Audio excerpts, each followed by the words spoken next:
Time to re-up. Your boy Mustard is back, and I got another spicy banger. You know, we're a quarter of the way through the season. My goodness, time flies so damn fast in the NBA. But I thought I would come up here and give my award predictions so far for the season. And I'm talking about at this point in the season, if the season were to end today, these would be my award winners for MVP, Defensive Player of the Year, Sixth Man of the Year, Most Improved Player, and I think I said MVP, but hey, MVP. If I repeated myself, I repeated myself. Who cares? That's the risk that you run when you do these face cam videos and you're trying to get in the least amount of shots as possible. But yeah, we're gonna do some award predictions because I think it's best that we do some of these things. Because I love the NBA, you know what I'm saying? And a lot of these awards, it's fun to talk about them at points in the season because it just gives you like a description of how the season has gone so far. Like, remember how last year, there was a part of the season where LeBron was the MVP, Harden was the MVP, Embiid was the MVP, and who ended up winning? Jokic. A lot of people didn't see that coming at certain points in the season, even though I personally believe that Jokic was the MVP candidate all along, even if he wasn't the favorite at every single point in the season. At the end of the day, best ability is availability, and he was the most available out of all those guys, which led to him winning the MVP. I don't think that's a fluke MVP. That's props to Jokic for being that durable, especially considering his body type compared to a lot of those other guys. That should be huge credit to Jokic. Come on now. But yeah, in this video, we're going to be doing our award predictions at this point in the season, one quarter of the way through. But before we get started, if you guys are not subscribed, please, like, what are you doing? Hit that subscribe button and press that bell for post notifications because you're wasting your time if you don't do that. Your boy Mustard drops heat every single time he steps on the fucking mic in front of the fucking camera. So do that. And also, don't forget to drop a like. Like, come on, man. I trust all you guys to drop those likes. But in this video, let's try to get to at least 700 likes because I trust you guys to make the right decision and press that like button. So without further ado, enough of all the plugs. Enough of all of it. Let's run the table with some of these awards. Let's start off with the Defensive Player of the Year. I got my list right here. I'm looking at it. So for D-Boy, there's a couple guys I could go with. You have your annual guys, the Go Bears. But I think it's really clear who the Defensive Player of the Year is. I think it's Draymond Green. Draymond this year defensively has been playing like one of his best defensive years ever. Like, his ability to move on the perimeter and switch onto whether it's wings or guards, it's unparalleled. Like, we haven't seen things like this from a lot of players in NBA history. Obviously, even in today's league, we see things like that from players like Giannis, Ben Simmons, but you can only name those guys on like one hand or two. You know what I'm saying? And Bam as well. Bam Adebayo, he's also a candidate for Defensive Player of the Year. He's up there in that conversation. I wouldn't even be mad if some people said Bam, even though I think Draymond is kind of clear, but it's fine if you think Bam is in that combo as well and you want to vote for him. That's cool. But to me, I'm going to give it to Draymond. He's anchoring the best defense in basketball. I believe they're #1 in defensive rating and opponents' points per game and a lot of other defensive metrics. So I have to give it to Draymond. On the interior, he's doing very well with guarding bigs, his rotations, his communication, every single thing that you want from a great defender, especially in the paint, at the forward position, power forward, also with the ability to guard centers, playing the center position whenever the Warriors want to go small with him at the 5. It's just amazing. Like, his versatility on the defensive side of the ball, it helps the Warriors not only offensively but defensively to be able to have certain guys on the court and guard up, even though they're a smaller team relatively speaking. So props to Draymond Green. I definitely think he's my Defensive Player of the Year. But let's move on to the next award we have here. We got the Rookie of the Year, and honestly, this is a two-man race in my personal opinion. I know some people tried to throw like Jalen Green in that conversation for some stupid reason at a point in the season. Also, Cade Cunningham, he's had some really good games here or there, even though his efficiency, it ain't the best right now, but I think that will change over time. Y'all already know how I feel about young players. I think they should be given proper time to develop, and a lot of people just don't do that. So Cade will get it together, but as of now, the Rookie of the Year, in my personal opinion, it comes down to Evan Mobley and Scottie Barnes. And honestly, it's kind of a toss-up because Evan Mobley did miss a couple of games because of an injury, but he's only like a 2-game difference between Scottie Barnes in terms of the game total. So I don't think that should matter as far as the Rookie of the Year race at this point in time. And even over the last couple of weeks, especially since Siakam has joined back with the Raptors. Scottie Barnes hasn't played his best basketball. He's been getting better over the last couple of games. I think they're building chemistry together. Siakam, even though he's not playing his best at certain points in the season so far, hopefully he gets footing under him so Scottie Barnes can flourish, because Scottie, he started off so great, and then I think Siakam, it just ruined a lot of the chemistry with him and the dynamic of the team. But nonetheless, I like what Scottie Barnes has done this year. His mid-range jumper, it looks really nice. His three-point shot, he isn't taking that many of them, but he is knocking a couple of them. And then I think eventually his form, when he gets a little bit more comfortable with it on the NBA level and he starts knocking them down, get into his spots, he will become a great shooter. I definitely think the Raptors, I trust their developmental staff to turn him into a good shooter, even if he's not like an elite one or anything. We've seen a lot of guys come into the league with broke jump shots and they eventually fix it. So Scottie Barnes, he's definitely giving me some, you know, Kawhi, Scottie Pippen vibes, and I like the vibes I've gotten from him. But man, I ain't gonna lie, he ain't my rookie of the year. My rookie of the year gotta go to E-Mob, Evan Mobley, man. I can't cap. The things that I've seen from Mobley this year, it's been amazing, primarily on the defensive side of the ball. I'll touch on the offensive side in a little bit, but the defensive side of the ball, it's been insane. Like, for real, he might make an all-defensive team this year. He's been that good on the defensive side of the ball. The guy has the ability to go out there and guard wings and guards, and people be trying him. That's what's weird. People will try to like target him. They tried to do that earlier in the season. They've stopped doing that a little bit more because he obviously showed them niggas he can guard on the perimeter. But teams were trying to target him and shit. And he was keeping up with guys. We saw what he did to Dame. We seen what he can do on the perimeter with his lateral quickness. He's good with rotations, the switches, the pick and roll. He can defend that properly. And having a front court mate, Jared Allen, who can just drop back and protect the rim. I mean, it's just the perfect combination. The Cavs have shown a Twin Towers works in the NBA. And don't think that it's just about the defense that he's winning this award. He's averaging like 14 points a game on like 49% shooting, around 50% shooting. He's great when it comes to his handles for a big, I would say, especially a rookie big. The guy got some moves. He got some moves in his bag, and I would like for him to get even a little bit more touches because I like the two-man game that they do with him and Darius Garland. Props to my guy DG. Remember before the season, I said Darius Garland's gonna ball, and look at what he's doing right now. But as far as what Evan Mobley's doing with his playmaking, I love the two-man game that he's doing with him and Darius Garland every now and then. Obviously, we all know that he has the ability to shoot, but I think that it's weird, right? Because he can't shoot yet completely. Like, teams are not just gonna go out there and guard him at the three-point line. He's not a legit stretch big, but he does have the ability to shoot. Like, if you watch him, you can see his jump shots there. The mid-range jumper, he has a little mid-range bag. I like that. But eventually, when he starts knocking down threes, I'm telling you, league finished. But right now, he's my pick for rookie of the year because his defensive impact, I haven't seen something like this since like Anthony Davis in his rookie year. Like, you don't see rookie bigs come out not only as all right defenders, because a lot of them come out as bad defenders until they develop into good defenders, i.e. DeAndre Ayton. But in the case of this guy, he's already a borderline elite, if not an elite defender at this moment. Can you believe that? Like, I have never seen that before outside of AD. And AD, even defensively, I would say Mobley, you could argue he's better than AD was in his rookie year. And that just means the sky is the limit for this dude. I'm telling you, my boy Darius says it on the Hoop Concessions pod. If you don't know, make sure you check it out. We just dropped an episode today, by the way. Make sure you go and do that. But my boy Darius always says he's literally Garnett Durant. And I'm seeing it. I'm seeing the Garnett definitely. And the KD portion, hey, when he starts getting those offensive touches and his offensive bag grows, call me when you notice it. Call me when you notice it. But yeah, my rookie of the year, Evan Mobley. But let's move on to the sixth man of the year. This one's going to probably get a little controversial. Some people may say I'm being biased, but hey. I don't care. I don't care. You see that? Making sure it's clear on the screen. I don't care if you call me biased. I'll rep this while I'm saying it. You see, I don't even have to bring the hat. I don't even have to bring the damn hat. You see this shit? Look at that. Look at all this. I built this. My Bulls temple. Yes, I am a Bulls fan. You see me repping the hat. I will rep this hat during this segment. And Alex fucking Caruso, he deserves the sixth man of the year. I don't care what anybody says. He's been the most impactful bench player this year. I don't care about no damn Montrezl Harrell. I don't care about no damn Tyler Hero, because all you guys care about is scoring, scoring, scoring, scoring, scoring. That's not all that a sixth man can do. It's not all about scoring.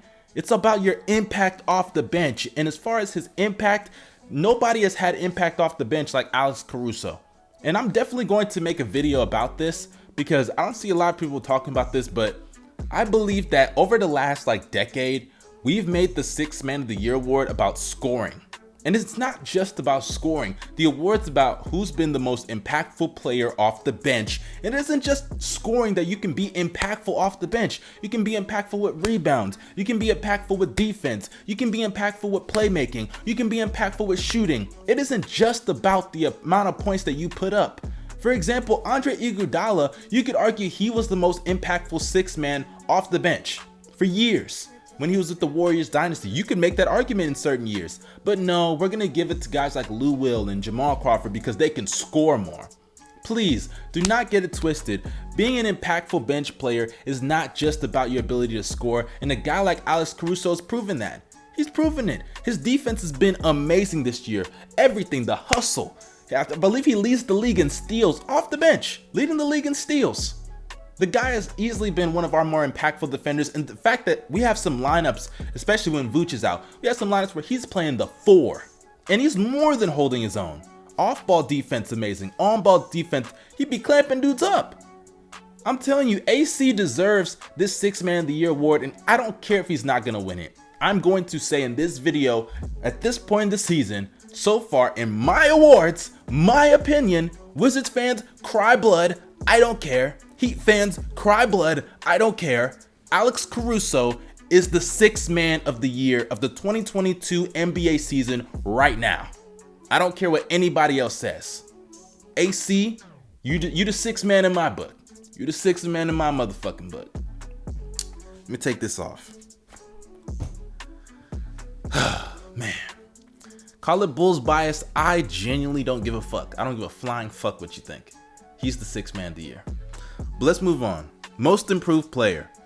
Now, there's a lot of guys you could pick from. Miles Bridges has had a really solid season this year. He's slowed down over the last couple of games, but he's definitely improved this year as a scorer and a defender. And it ain't the best, but the Hornets as a whole defensively, they're not playing that great, and they've dealt with even some injuries. I think right now Mason Plumlee's out, and some other guys have been out at points in the season. So he's definitely a candidate for the most improved player of the year. Tyler Hero obviously is a candidate for most improved player of the year. He is like a 20 point per game scorer right now, even coming off the bench. That's very impressive. He's definitely improved not only as a scorer, but also as a playmaker. I like his ability in the two-man game with him and Bam Adebayo. He can operate the pick and roll, whether it's pulling up with the mid-range jumper, getting to the basket, or feeding Bam with the lob. I really like what he's been able to do this year, so props to Tyler Hero. He's really been shutting up those haters. Props to him for real. Also, y'all already know how I feel about DeJounte Murray. He's definitely in this conversation. His mid-range jumper looks smooth. It's always been smooth over the last couple of years, but man, right now, it's automatic. When he comes off of those screens, they can go under him all they want. He's still going to make you pay in the mid-range area, so you got to at least come up to guard him at the mid-range area. So props to that man, DeJounte. His three-point shot, I hope it gets better over time. If it doesn't, it is what it is. Not everybody's going to be the greatest three-point shooter. His free throw percentage has been getting better over the last couple of games because that was something I was a little concerned about. His free throw percentage, earlier on in his career, he's shooting like, high 70s. Earlier in the season, he was shooting like below 70%, like 65, 67%. But thankfully, it's been an uptick in his free throw percentage because, man, you got to be able to get to the free throw line and convert them. He doesn't get to the free throw line that much. So the fact that he's not converting them at the efficiency that he should be, that ain't good. That ain't good. But thankfully, it's been getting better. And we all know his defense, if it ain't elite, it's just the right next thing to it. So props to that man, DeJounte Murray. He's really been in his bag. But I say all of that to lead into this. Ja Morant is the clear most improved player of the year. Like, it's not even really close to me, in my personal opinion. Like, what he's done this year, he's elevated from being like a really solid starter last year, like Mike Conley type, to being an all-star this year. And you don't really see those kind of jumps all the time, but he's had that kind of jump. Like, his three-point percentage, I believe it's at a career high, around 38% right now. He's also averaging like 25 points a game. And sure, the Grizzlies did just wax the fucking floor with the Thunder. Bro, the Thunder. I know you had starters out, but fuck, you got waxed. The Grizzlies, they look like they're kind of holding their own right now. Shout out to Triple J. He's definitely having a really solid stretch right now. Hopefully he can keep this up because I keep saying Triple J is the X factor with the Grizzlies. If he can fix it and get it together, stay healthy, this team is going to be nice moving forward. I'm telling you right now, they can really build around Ja, because Ja is already elevated to all-star caliber if he can keep this up, which is why he's my most improved player. But Triple J, if he can elevate his game to being a really good starter, to, you know, borderline all-star, to potential all-star, maybe even all-NBA one day, that's going to be a scary duo, because he can really space the floor, like actually space the floor. I know his percentage isn't the best right now, but he's shot really well in the past. He's just off to a really, like, I would say, shooting slump at this point in time. Defensively, I really want him to get it together. Defensively, he's been kind of a disappointment in my personal opinion, especially with the fouls. But thankfully, offensively, he's been looking a lot better in the absence of Ja Morant. And when Ja comes back, this Grizzlies team, I'm expecting them to make a run for the playoffs, because they have that kind of potential. Even though they may miss out, you never know, because the West right now, that bottom tier of the Western Conference, you know, it ain't so hot. It ain't so hot. And who knows what's going to happen when Zion comes back. That's definitely something you have to remember. But yeah, my most improved player of the year is Ja Morant. Easily Ja Morant. But moving on to the final award, the MVP. Now, the MVP award, it's a really interesting award, because, you know, narratives go into a lot of things. You know, you got stats some years with the Westbrook. You got some years where it's just about who's winning more, you know, Steve Nash. You got a lot of years, you know what I'm saying? But this is one of those years that I don't even think that narrative's going to really help a lot of guys, because you can have narrative for certain guys. Like Steph Curry has the narrative of Klay Thompson, right? Kevin Durant, you know, James Harden's not playing well. He has to carry a roster, right? You know, you have other guys, Jokic, not having all of those guys on his team. But I think that all these guys, they all have narrative in a way. So that's why I don't really think narrative is going to affect this. They all have numbers, so I don't even think that's going to affect this. It's just going to come down to who the media wants to win in a way. You know what I'm saying? And all these guys have arguments, and winning more is definitely going to be like more of a point for the media, because the media loves when you win. You know what I'm saying? Like, I think that that's like the number one factor. Obviously stats matter, but I think that, like, let's say you have a guy averaging like 30 on an 8th seed, and then you have another guy who's on like a 1 seed averaging like 22 points a game, but like 7 assists, you know, 9 rebounds, some shit like that. They're more than likely going to pick the 1 seed, and maybe not 22 points a game, let's say 25 points a game, you know what I'm saying? They're more likely going to pick that 1 seeded guy, because hey, he's on the better team. He's leading his team to more wins. They value leading your team, and right now, that's why I think Steph Curry is the MVP based on the criteria the NBA is given. I think that Jokic is definitely having himself a great season. You could argue that Jokic is having the best season, but the only reason he may not win the MVP is simply due to the fact that, one, he has missed some games. So if we're doing the, you know, early season awards, like I said, he's not going to be, you know, number one on my MVP race because he's missed a lot of games. But also considering the Nuggets, they're not winning right now. You know what I'm saying? I think they went on a losing streak when Jokic was out, which is not his fault. If anything, that adds to his MVP case. But like I said, he hasn't played in those games. So it's really a weird thing with Jokic. But KD, I'll say this, KD, man, he's definitely having himself a hell of a fucking year. His efficiency's been crazy. Props to that man. He's been in his fucking bag. But in my personal opinion, before we get to what Steph's done, Giannis, that man Giannis is going to make a run for the MVP. Like, do not sleep on what he's been doing this year. He just consistently puts up like historic numbers in his sleep, and we just like ignore it. You know what I'm saying? Like, he's been doing this ever since like 2018, I would say. He's been doing like consistent 25 plus points per game, 10 plus rebounds, 5 to 6 assists on 50 something % shooting. And we just act like that shit is normal. That shit ain't normal. Like the shit that, like the numbers that Giannis and Jokic put up, that shit ain't normal, man. That ain't normal at all to see a player do. And Giannis is doing it again, averaging like 27, 11, and 6 on 50 something plus % shooting. Like, it ain't normal. We know what he can do on the defensive side of the ball. He's arguably the best defender in basketball. He may not be having the best defensive season. I'll give that to Draymond, like I said earlier. But you could argue he's the best defensive player when he's on consistently on a night in and night out basis. I can't really argue many guys are better defenders than Giannis.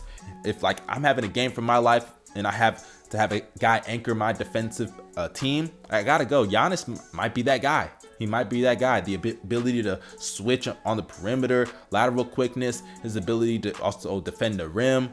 I mean, the guy can do everything that you want from a defensive player, even though he may not be having the best defensive season. But I think a lot of that is just due to the fact that they've had a lot of injuries, so it's affected their team defense as a whole. So Giannis' impact on the defensive side of the ball is not going to be shown to the length of a guy like Draymond Green so far this year, or even Bam Adebayo if you want to throw him in there. But yeah, as far as Giannis goes, he's definitely making a run. And the Bucks so far, I know they just lost yesterday, but they faced the Raptors.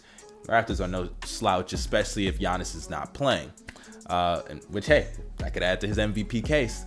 But nonetheless, Giannis right now, I definitely think that he's definitely going to make a run for the MVP. But right now, I have to give it to Steph Curry. Like, what he's done this year, it's been amazing. He's having easily one of his best seasons. I've been seeing people compare it to his 2016 year. Please, let's slow down, all right? 2016 Steph, that is one of the greatest years of all time. We all can agree on that. What he did that year, leading the Warriors to a 73-9 record, that alone should already shut down that. Like, he's playing great this year, all-time great this year, but it ain't 2016 Steph. All right, maybe if you want to say that because of the defense, fine. But even that year, Steph was not like a huge negative defensively. He led the league in steals, I believe, that year. And he wasn't like, I'm not saying he was like an elite defender or anything, but I believe he was a plus, if not, you know, like a, and when I say plus, I mean like a small plus. I don't mean like a huge plus, but his off-ball defense was great. You could argue that was like the best off-ball defense he played of his entire career, just for the steals alone. He was amazing at anticipating passing lanes and picking off, you know, the trash bigs with their weak ass handles. I remember that play where like he ripped like Jokic Noah and like he threw that lob. That was pretty cool. But nonetheless, Steph this year, man, he's the MVP easily based on the criteria the NBA has given us. And honestly, based on the criteria the NBA has given us, I think it's going to come down to three guys: Steph Curry, KD, and Giannis, simply just due to team winning. Like, I love Jokic, but the media don't like Jokic, all right? They don't give him the proper respect he deserves. He's going to have an MVP caliber season. And, you know, some people are going to say, oh, he got robbed. You know, I can easily see Jokic being the guy that people say was robbed.